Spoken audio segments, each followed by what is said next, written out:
तर मित्रांनो, लग्नानंतर होईलच प्रेम या मालिकेच्या 6 फेब्रुवारीच्या एपिसोडमध्ये छान ट्विस्ट बघायला मिळतोय.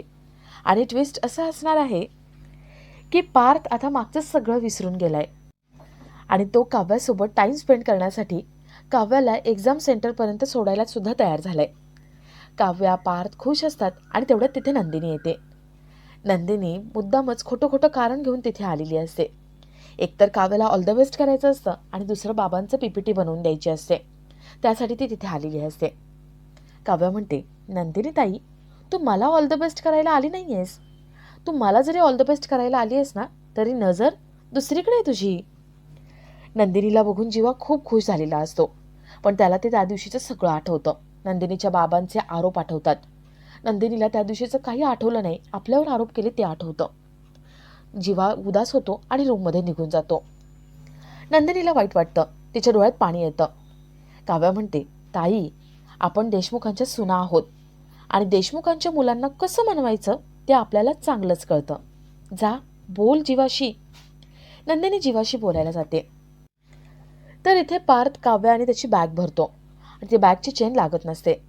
पार्थ काव्याला म्हणतो, काव्या, जरा तुम्ही या बॅगवर बसा ना, म्हणजे तुमच्या वजनाने बॅग आतमध्ये जाईल आणि चेन लागेल. काव्या म्हणते, पार्थ, अहो बॅगमध्ये काय भरून ठेवलंय तुम्ही? काव्या ती बॅग उघडते आणि तिला एक मस्त सरप्राईज मिळतं. काव्या पार्थकडे बघत राहते.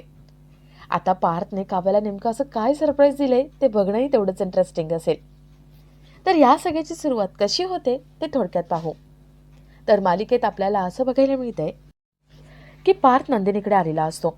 तो नंदिनीला म्हणतो, नंदिनी, मला सारखी भीती वाटायची की ते दोघं समोरासमोर आले, एका छताखाली आले, एका घरात आले की काय होईल. मला सारखं वाटायचं त्या दोघांना एकत्र बघून मला 16 डिसेंबरचा तो फोटो आठवेल.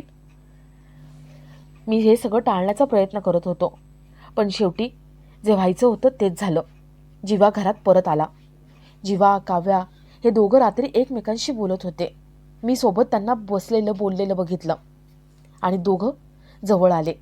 इतके जवळ ना की जीवा रडत होता आणि काव्या त्याच्या डोक्यावर हात ठेवून त्याला थोपटत होती, त्याला धीर देत होती.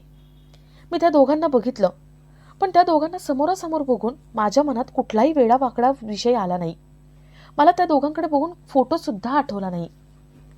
मला आठवलं ते आपल्या दोघांचं नातं.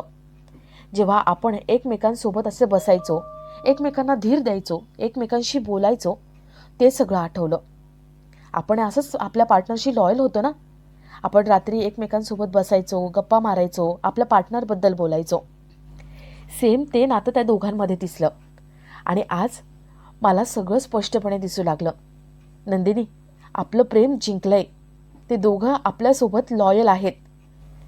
आज माझ्या मनातली सगळी धूळ बाजूला गेली आहे आणि मला स्पष्ट दिसू लागले. आता आपल्याला सगळं मान्य करावं लागणार आहे. मोठ्या मनाने त्या दोघांना माफ करून स्वीकारावं लागणार आहे. कारण ते दोघं सगळं मागचं विसरून पुढे आलेत आपल्यासाठी, आपल्या प्रेमासाठी. म्हणून आपण पण सगळं विसरून जाऊ. नंदिनीला पण खूप आनंद होतो. पार्थ घड्याळ बघतो. 11:11 झालेले असतात. पार्थ म्हणतो, नंदिनी, आत्तापर्यंत मी काव्यार्थासाठी सगळं करत होतो. काव्यार्थासाठी मी मॅनिफेस्ट करत होतो, पण आता मी जीवानदिनीसाठी करणार. #नंदिनी येना. पार्थ निघून जातो. नंदिनीला पण सगळं पिक्चर क्लिअर होऊन जातं. तर दुसऱ्या दिवशी काव्या झोपेतून उठते आणि ती आपला बोका जवळ घ्यायला जाते, पण बोका तिच्यापासून लांब जात असतो. काव्याला वाटतं की आपल्याला स्वप्नच पडते. काव्या बोक्याला धरायला जाते. ती बोक्याच्या मागे मागे जाते आणि समोर पार्थ बसलेला असतो. पार्थ बोका आपल्या मिठीत घेतो आणि काव्या पार्थ यांची धडक होते. काव्या म्हणते, पार्थ, तुम्ही तुम्ही बोक्याला मांजा लावलात आणि इथे घेऊन आलात. हा आगाऊपणा बंद करायचा. हा. काव्या पार्थ यांच्यामध्ये क्यूटचं भांडण होतं. पार्थ काव्याला म्हणतो, काव्या, तुमचं सेंटर पुण्याला आलंय ना, मी तुम्हाला सोडायला येतो. काव्या म्हणते, खरंच सोडायला याल? पार्थ म्हणतो, बघतो, लगेच मी हो म्हणणार नाहीये, मी बिझी आहे. काव्याला पार्थच्या हावभावावरून काहीच कळत नाही. ती आपल्या रूममध्ये अभ्यास करायला निघून जाते. तर इथे नंदिनी नाश्त्यासाठी येते. नंदिनी खिडकी बाहेर बघते तर तिला जीवा दिसत नाही. ती अस्वस्थ होते. आई खिडकी लावून घेते. आई म्हणते, नंदिनी, वाऱ्याची दिशा बदलली आहे. बाहेर आता काहीच नाहीये, फक्त रखरखाट आहे. नंदिनी विचारते, आई रागवली आहेस का? आई म्हणते, नाही नाही रागवले, पण तुला ज्यांचा राग येत होता ना ते जीवा आता तिथून गेलेत. बरं झालं ते गेलेत. ते काय ना, ते तिथे होते लॉनमध्ये, तुझ्याकडे बघत असायचे आणि तू त्यांच्याकडे बघून पारा चढवायचीस. बरं झालं जीवा एकदाचे इथून निघून गेले. आता तुम्हाला कटकीट नको. पण नंदिनी, मला कळतंय तुझं मन लागत नाहीये ना, सारखं जीवाला बघायला जातेस ना? नंदिनी म्हणते, नाही मी जीवाला बघायला नाही जात. आई म्हणतात, नंदिनी कोणाला फसवतेस ग तू? अगं मला सगळं कळतंय. आता काय, जीवात तर गेलाय, बाहेर जाऊन तर काहीच होणार नाही. नंदिनी मी तुला आता बोलते, गेट वेल सून. नंदिनी, जीवा एवढा हसणारा मुलगा या घरातून निघून गेलाय. आता काय, पुन्हा घर शांत, उदास, भकास. नंदिनीला आपली चूक कळत असते. तेवढ्यात तिथे बाबा येतात. बाबांना एक प्रोजेक्टसाठी PPT बनवायची असते आणि त्यांना ते काम जमत नसतं. नंदिनीला जीवा आठवतो. नंदिनी म्हणते, बाबा माझा एक मित्र आहे, तो छान काम हे सगळं करून देतो, त्याचं हेच काम आहे, मी त्याच्याकडून करून घेते, आजच जाते. बाबा म्हणतात, हो जा ना तू. नंदिनी जीवाकडे जाण्यासाठी, जीवाला भेटण्यासाठी चान्स शोधत असते आणि तिला तो चान्स भेटतो. तर इथे जीवा जिमवरून येतो आणि तो आशाताईंना नाश्ता मागतो. पार्थ तिथे अंडी घेऊन येतो. पार्थ म्हणतो, जीवा तुला हवी तशी अंडी बॉईल करून आणली आहेत. जीवा म्हणतो, काय रे, कशासाठी आलायस तू? हे प्रेम वगैरे हे सगळं खोटं आहे. जसा सीझन चेंज होतो ना तसं तुमचं प्रेमसुद्धा चेंज होतं. तू आणि नंदिनी तुम्ही दोघं सेम आहात. मला नाही बोलायचं तुमच्या दोघांशी.